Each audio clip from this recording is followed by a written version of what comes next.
Welcome to the Breakfast Leadership Show, where we interview global thought leaders on business, leadership, and life.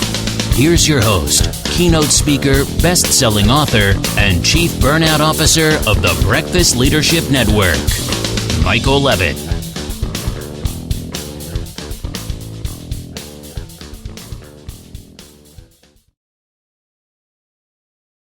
Welcome back. I've got Simon Berg on the line. Simon, how are you?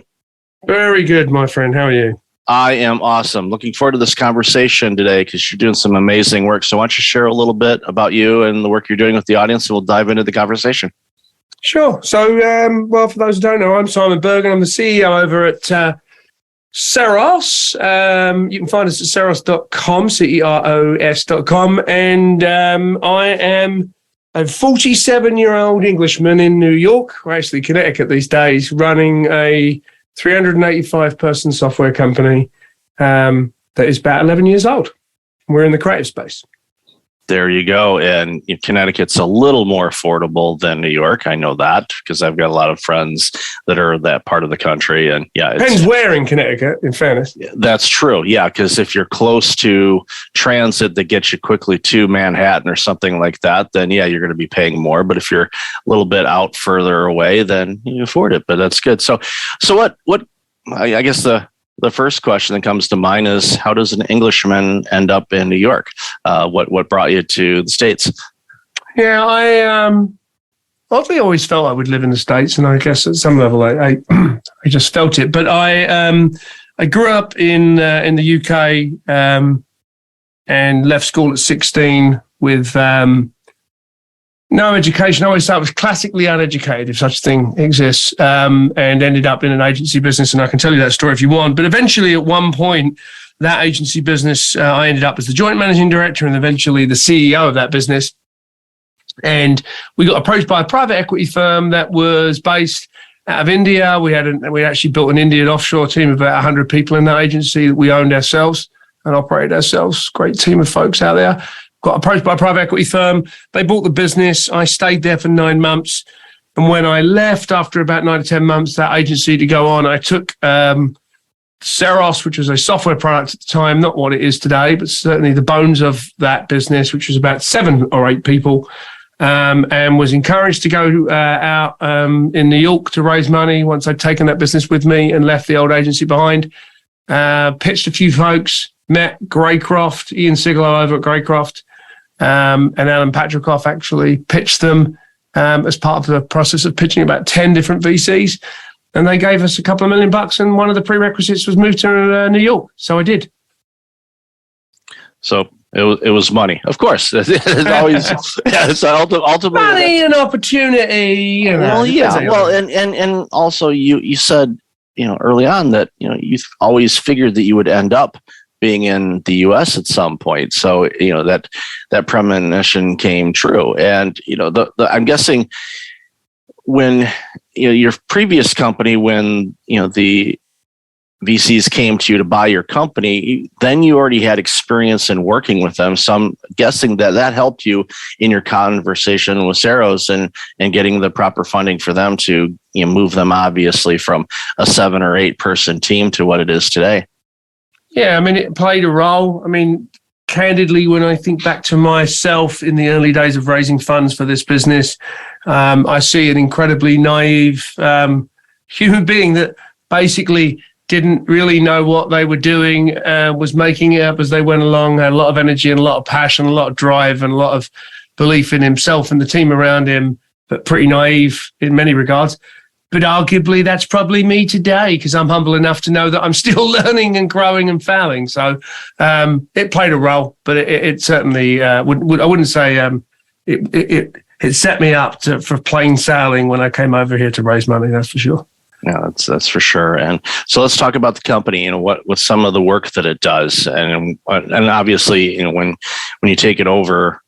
Back in those early days when it was just a skeleton crew of, 7 or 8 people to growing it to where it is today, that took a lot of time and effort. And again, your experience that you had before, I'm sure, paid a lot of dividends for that because you knew how to build a company before. And of course, rising through the ranks like you did. So, walk us through what that experience was like to grow Ceros to what it is today? Sure. Well, I'll say this at a high level. I've said this to somebody recently. Entrepreneurship and doing anything of meaning in the world and of substance and I guess garnering anything that even resembles what would be considered to be success. I always say that it's 5 times more rewarding than you could ever imagine as someone looking in at entrepreneurs doing what it is that they do. It's probably 5 times more rewarding than you could imagine, but it's probably 20 times harder than you could imagine. And it will be, at times, the most torturous and difficult thing that you will ever do.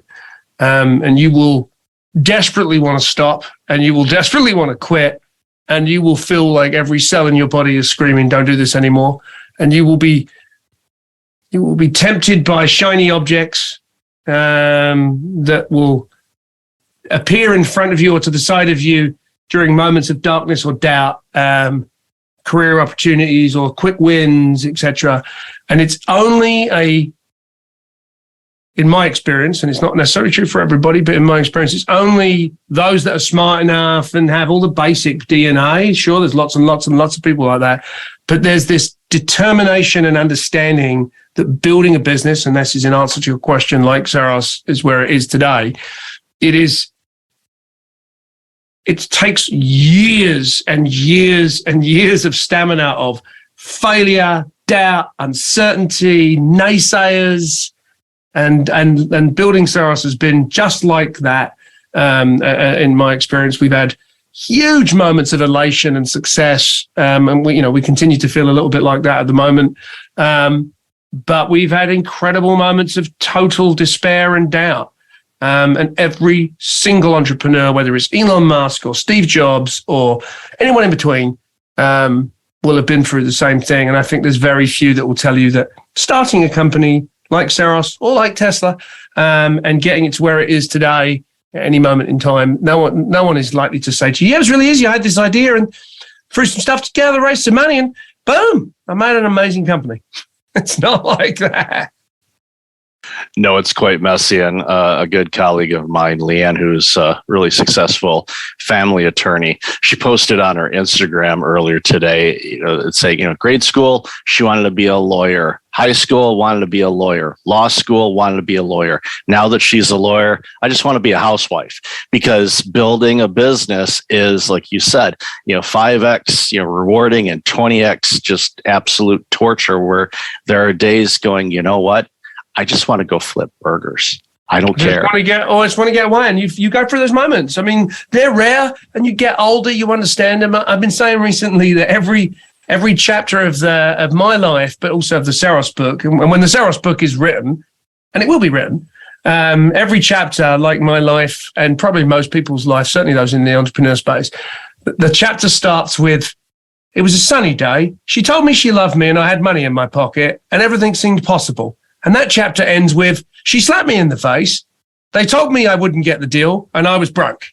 And every single chapter of the book either starts that way or it starts in the inverse. It was a dark Monday.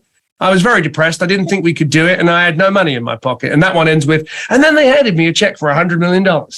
It's just, that's the way life is. And it's certainly the way life is when you're doing anything of substance in your life. And the only thing that keeps me going is the narrative and the thread between it, the purpose, the mission.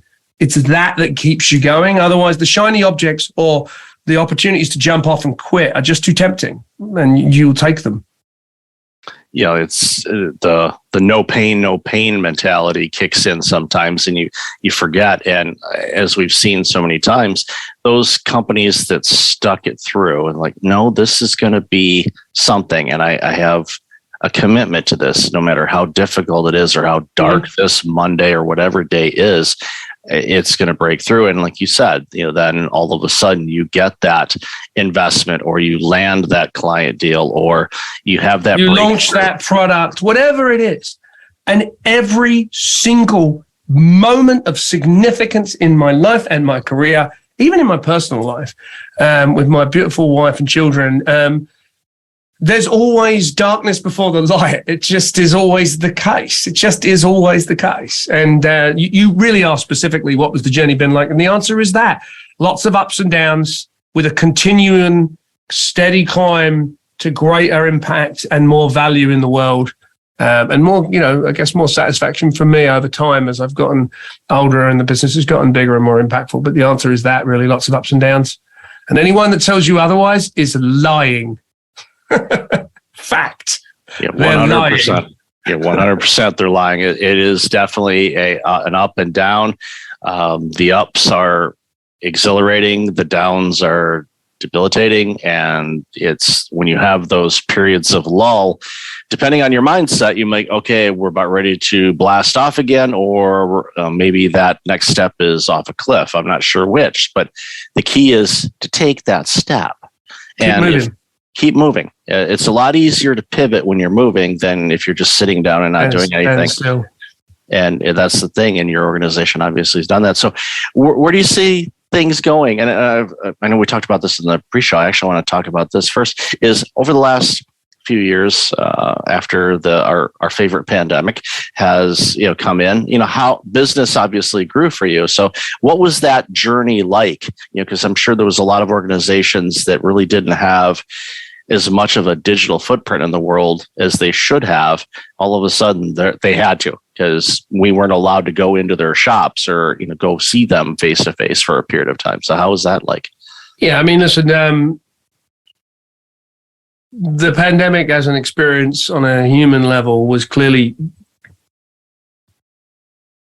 very difficult for everybody at some level. I mean, it was a mental toll. Every part and fabric of life as we knew it was ruptured and confused. So I experienced that. I experienced that as a human. But as a company, and oddly, actually, I guess as a CEO and as a human, I do kind of well in chaos. I kind of like it a little bit. I'm probably 2 parts art, 1 part science as a human being, and there's something fun about the chaos of that, right? As much as there was incredible suffering, and it was it was very traumatic for everybody, like I say, mentally and physically, and lots of people's lives were lost. It was horrible, but the chaos that it created was in many ways energizing for me as a human being. I remember turning to my investors at the time. All VCs, no private equity at that point. And I could see them in board meetings flicking through the book, looking for the playbook answer to global pandemic, civil unrest, and financial collapse. And there was no chapter. Like, what do we do? At which point they turn to people like me and say, what do you think? And I'm like, well, actually, I have a bunch of ideas because all the rules have gone away. And now is the moment to be creative. Ceros is all about creativity. I believe that creativity is incredibly important. It's why we do what we do at Ceros. So it was time to be creative. And I think that combined with the fact that at the moment that the chaos was ensuing, everybody we were dealing with, reality was that their only presence was their digital presence, right? Your digital presence became your only presence. Obviously, a digital-first, hyper-creative company making moves in uncertain times probably did okay. And you combine that with myself and my executive team's transparency and honesty and compassion and vulnerability with the team to say we are in troubled times. It's terrifying. You're all scared. I'm scared. We bonded, started sending a weekly note every Monday called Creativity in Captivity. Sent 100 of those, switched it to video about 18 weeks ago. Combine all of that, and we basically had a pretty interesting journey. We bonded. It was probably some of the most emotional and connected times with any team inside the company I've been running.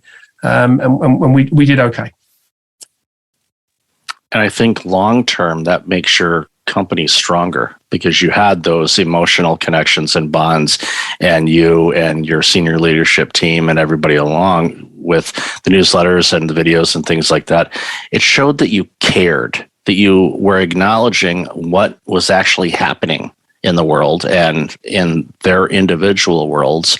And we're going to be creative, and we're going to come up with some things, and we're going to help out as many organizations as we can to navigate through this and grow. And I've had several conversations with people that grew their organization during the pandemic. because they saw a need and they were able to be agile enough and pivot and be creative to meet those needs. And now, as we're coming out of it, and now we're into recession. Now we're heading into a recession. Just what the doctor ordered. Exactly. Okay, time to play. It's like, okay, well, yeah, you can play, but it's going to cost you 3 times the amount that it did in 2019. Oh, okay. Well, So it's again. We thrive in chaos, and it's just a continuation of chaos. And it's testing the resiliency of some people. I know that, but at the end of the day, I think myself included, make no bones about it. Yeah, I'm not getting any younger. I'm closer to 50 than I am 40. That's for sure, or 30. I feel it. I feel the pressure of what's potentially facing us next 12 months. But I know that what we do is meaningful. What we do in the world today is impactful, and why we do it, because we believe that creativity is very important to the world, and the vision that we have for the impact that we can have, which is 20 or 30 or 40 or 50 times bigger than we are today, is worth it. And that combined with being surrounded by really good people. Almost everyone at Ceros has got a big heart and a solid people. Sure, there's some bad eggs in there somewhere, but for the most part, everybody that's at Ceros cares. And you put that together and you're like, yeah, sure, we've got to weather some difficult times together, because there's bound to be some difficult times in the next 12 to 18 months or beyond. But I'd rather do it with a bunch of people that really care about each other, that are good, trying to do good things for a good reason than not. Yeah, and that's why your organization, I'm pretty confident, is going to not only survive but thrive throughout all of this. And then whatever the world looks like in a year to a year and a half from now, I don't even want to try to predict what we're going to have next. But I'm sure whatever we have, we're battle tested. That's for sure. 100%. And it's cute that you use the term survive and thrive, because every quarter we have themes for the company.